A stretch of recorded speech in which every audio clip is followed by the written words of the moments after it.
हमें मालूम भी नहीं होता और हमारा गुर्दा जो है वो डैमेज हो रहा होता है। तो आज मैं आपको 8 ऐसी चीज़ें बताऊंगा जिससे आप अपने गुर्दे की डैमेज को रोक सकते हैं। गुर्दे के फंक्शन कैसे आपने मेंटेन रखने हैं, आपको पता भी नहीं लगता और आपके गुर्दे डैमेज हो रहे होते हैं। गुर्दा जो है एक बहुत ही वाइटल ऑर्गन है और इसके काफ़ी फंक्शंस हैं। इसके जो लोगों को पता है कि जैसे वो वेस्ट निकालता है यूरिन के जरिए, मेटाबोलाइट्स जो आपके होते हैं, टॉक्सिन्स होते हैं, जो भी कचरा है आपके जिस्म से वो निकालता है पेशाब के जरिए। ब्लड प्रेशर को रेगुलेट करता है, ब्लड को किडनी में रेगुलेट करता है, हार्मोन्स जो है इससे सिक्रीट होते हैं और काफ़ी ज़्यादा और भी इसके फंक्शन हैं। गुर्दा जो है एक बहुत ही इंपॉर्टेंट वाइटल, इलेक्ट्रोलाइट्स को बैलेंस करता है ये और साथ में ब्लड प्रेशर को भी बैलेंस करता है। पेशाब ज़्यादा आता है तो ब्लड प्रेशर भी आपका मेंटेन करता है। लोगों को पता भी नहीं लगता और ये साइलेंट किलर होता है, आहिस्ता आहिस्ता आपकी डैमेज हो रही होती है, आपको पता भी नहीं लगता। तो आज मैं आपको कुछ ऐसी चीज़ें बता रहा हूँ जिससे आप अपने गुर्दे के फंक्शन को ख़राब होने से रोक सकते हैं। छोटी छोटी सी 8 चीज़ें हैं और आप ये करेंगे तो आप हेल्दी लाइफस्टाइल की तरफ जा सकते हैं। पहली चीज़, एक अच्छी नींद बहुत ज़रूरी है। जो लोग 7 घंटे से कम नींद अपनी करते हैं तो उनके अंदर ये किडनीज पे लोड ज़्यादा पड़ता है। जैसे आपका मोबाइल फ़ोन है, उसको चार्जिंग की ज़रूरत होती है, कोई भी चीज़ गर्म हो जाती है उसको ठंडा करने की ज़रूरत है। उसी तरह जब आप सोते हैं तो आपकी किडनीज पे लोड कम पड़ता है, यूरिन कम फॉर्मेशन होती है, तो इसलिए वो बहुत बेहतर है आपके लिए। दूसरी चीज़ है, एक बॉडी के अंदर होती है, आपके जिस्म के अंदर सर्केडियन रिदम।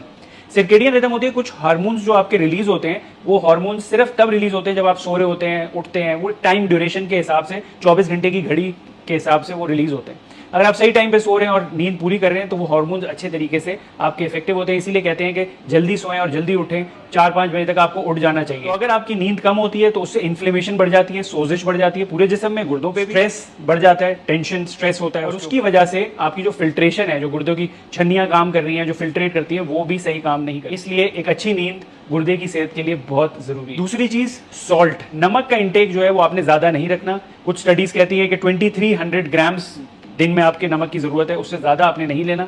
नमक कम करें अपनी डाइट में, क्योंकि नमक ज़्यादा होगा तो ब्लड प्रेशर आपका बढ़ता है नमक की वजह से और वो भी आपकी गुर्दे को डैमेज करती है। पानी रिटेन होता है, सूजन होती है उसकी वजह से और फिर उसके बाद आप गुर्दे के फेलियर की तरफ जा सकते हैं। इसके लिए आप अवॉइड करें कैंड फूड, प्रोसेस्ड फूड जो हमें मार्केट में मिलता है, डब्बों के अंदर मिलता है, और फास्ट फूड जो जल्दी से हम जाते हैं बड़े बड़े रेस्टोरेंट्स में जल्दी से खाना खा लेते हैं, उसके अंदर भी सॉल्ट का इंटेक ज़्यादा होता है। तो ऐसी चीज़ें खाएं फास्ट फूड में, इनमें जिनमें सोडियम का इंटेक कम हो। तीसरी चीज़, पानी का इंटेक। पानी का इंटेक आपका अच्छा होना चाहिए। आप डिहाइड्रेटेड ना रहें तो आपके जिस्म से जो टॉक्सिन्स हैं वो आप पानी ज़्यादा पिएंगे तो ज़्यादा निकल जाएंगे, तो उससे आपकी सेहत बेहतर रहेगी। और गुर्दे फिल्ट्रेट करते रहते हैं, मशीन काम करती रहती है तो भी सही रहता है। और डिहाइड्रेशन भी एक प्रॉब्लम है जो कि आपकी किडनीज की हेल्थ के लिए अच्छा नहीं है। वैसे आमतौर पर कहते हैं कि 8 ग्लासेस या 15 ग्लासेस या 10 ग्लासेस पीने चाहिए। हम ये कहते हैं कि पेशाब का रंग आपको बताता है कि आपको कितने ग्लास पीने चाहिए, उस हिसाब से आपने अपना, अगर आप थरपारकर में हैं तो आपको शायद 20 ग्लास 25 ग्लास पीने पड़े और आप सियाचिन के अंदर है तो आपको 1-2 ग्लास से भी काम चल जाए। तो ये डिपेंड करता है कि टेम्परेचर और क्लाइमेट कैसे। चौथी चीज, सिगरेट स्मोकिंग। सिगरेट स्मोकिंग जो है वो बहुत ही खराब है आपकी सेहत के लिए,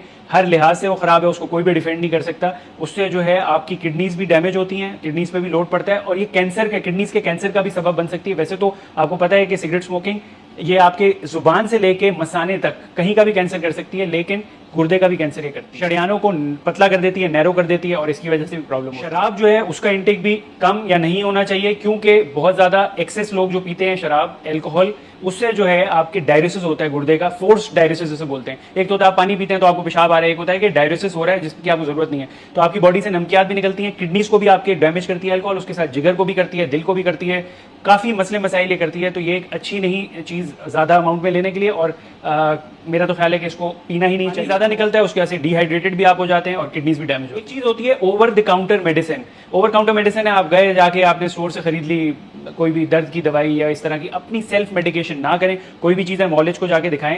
आपको हल्का सा दर्द हुआ, आपने कोई दवाई खा ली, एनसेड्स होती हैं, गुर्दे को डैमेज करती हैं, तो अपनी मर्जी से दवाई नहीं खाएं, आप मॉलेज को जाके दिखाएं, फिर उसके बाद मेडिसिन लें, क्योंकि ये मेडिसिन भी साइलेंटली, आराम से, चुपचाप आपके गुर्दों को डैमेज कर रही है। और बहुत सी दवाइयाँ इसमें आपके गुर्दे की फ्लो भी कम करती हैं और उसकी वजह से सोजिश होती है, इन्फ्लेमेशन। और इन्फ्लेमेशन जो सोजिश है वो सबसे बड़ी प्रॉब्लम है आपकी किसी भी बीमारी के अंदर। एक्सरसाइज जो है वो बहुत इंपॉर्टेंट चीज़ है। आप एक्सरसाइज करते हैं तो आपकी फ्लो, सर्कुलेशन बढ़ती है, गुर्दे की भी फ्लो बढ़ती है और बहुत अच्छी है सेहत के लिए। और इसी फ्लो से ये फायदा होता है कि आपको पेशाब भी ज़्यादा आता है, पेशाब भी सही रहता है आपका। यही एक्सरसाइज आपके ब्लड प्रेशर को भी मेंटेन रखती है और आपकी इंसुलिन सेंसिटिविटी को भी कंट्रोल रखती है। जो इंसुलिन रेजिस्टेंस की हम बात करते हैं, ये बहुत बड़ी प्रॉब्लम है और आपका ब्लड प्रेशर भी नॉर्मल रहता है, किडनी भी कम डैमेज होती है एक्सरसाइज की वजह से। गुर्दे डैमेज होने का एक बहुत बड़ा रीजन डायबिटीज मेलाइटिस है। तो इंसुलिन जो सेंसिटिविटी है वो डायबिटीज से रिलेटेड है। तो अगर आप एक्सरसाइज करेंगे तो डायबिटीज होने के चांसेस भी आपको कम हो जाए। और आखिरी और सबसे इंपॉर्टेंट चीज़ है कि आपने ये 5-6 साइंस को इग्नोर नहीं करना। ना, हम लोग अपने सिम्टम्स साइन जो तकलीफ होती है उसको इग्नोर कर देते हैं, बोलते हैं चलो सही हो जाएगा 1-2 दिन में। वो टेम्परेली सही होता है, लेकिन अंदर ही अंदर वो आपके गुर्दे डैमेज कर रही होती है। अगर आपको पेशाब कम आ रहा है या पेशाब बहुत ज़्यादा आ रहा है तो आप मौलिज को जाके दिखाएं। खुजली खारिश रह रही है किसी एलर्जी के बगैर, नौजिया रहता है आपको, उकाइयाँ आती रहती हैं, उल्टी ऐसा लगता है आ रही है, ब्लड प्रेशर आपका रेज्ड है, बढ़ा हुआ है, रीज़न नहीं समझ में आ रहा, खुजली खारिश आपको हो रही है, उसका रीज़न नहीं समझ में आ रहा, और हड्डियों में आपके दर्द हो रहा है, ये भी कभी कभार बहुत पहला अलामात में आता है गुर्दे आपके डैमेज हो रहे हैं कि हड्डियों में भी आपको दर्द हो सकता है। ब्लड प्रेशर आपका बढ़ सकता है, डायबिटीज आपकी बड़ी हो तो भी गुर्दे आपके डैमेज हो रहे होते हैं। तो ये सुपरफिशियली मैंने आपको स्नैपशॉट में जल्दी से बताया है कि किस तरह से आप एक हेल्दी लाइफस्टाइल अपने गुर्दों को मेंटेन, उसकी हेल्थ को मेंटेन रखने के लिए कर सकते हैं। और ये छोटी छोटी सी चीज़ें इनका हम ख्याल रखें तो हम अपने गुर्दों की सेहत का ख्याल रख सकते हैं। और एक्सरसाइज ज़रूर करें, वजन को ना बढ़ने दें, क्योंकि हर बीमारी के लिए बहुत अच्छा है। अपना खास ख्याल रखें।